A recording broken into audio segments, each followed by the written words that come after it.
اور جب تمہارے لڑکے بالغ ہو جائیں تو ان کو بھی اسی طرح اجازت لینی چاہیے جس طرح ان سے اگلے یعنی بڑے آدمی اجازت حاصل کرتے رہے ہیں۔ اس طرح اللہ تم سے اپنی آیتیں کھول کھول کر بیان فرماتا ہے، اور اللہ جاننے والا ہے، حکمت والا ہے۔ اور بڑی عمر کی عورتیں جن کو نکاح کی توقع نہیں رہی اور وہ زائد کپڑے اتار کر سر ننگا کر لیا کریں تو ان پر کچھ گناہ نہیں، بشرطے کہ اپنی زینت کی چیزیں نہ ظاہر کریں،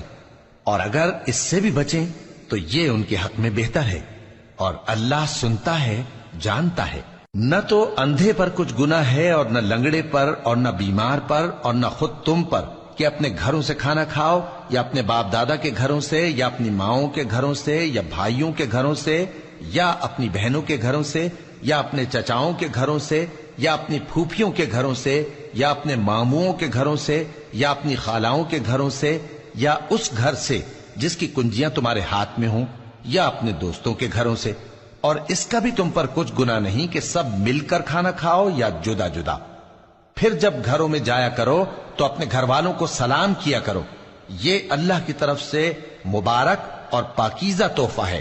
اس طرح اللہ اپنی آیتیں کھول کھول کر بیان فرماتا ہے تاکہ تم سمجھو۔ مومن تو وہ ہیں جو اللہ پر اور اس کے رسول پر ایمان لائے، اور جب کبھی ایسے کام کے لیے جو جمع ہو کر کرنے کا ہو پیغمبر کے پاس جمع ہوں تو ان سے اجازت لیے بغیر چلے نہیں جاتے۔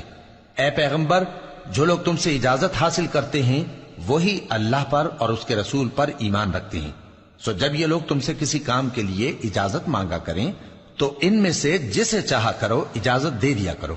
اور ان کے لیے اللہ سے بخشش مانگا کرو، کچھ شک نہیں کہ اللہ بخشنے والا ہے، مہربان ہے۔ مومنو،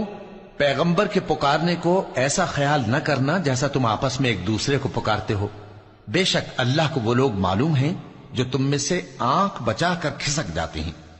تو جو لوگ ان کے حکم کی مخالفت کرتے ہیں ان کو ڈرنا چاہیے کہ ایسا نہ ہو کہ ان پر کوئی آفت پڑ جائے یا تکلیف دینے والا عذاب نازل ہو۔ دیکھو، جو کچھ آسمانوں اور زمین میں ہے سب اللہ ہی کا ہے،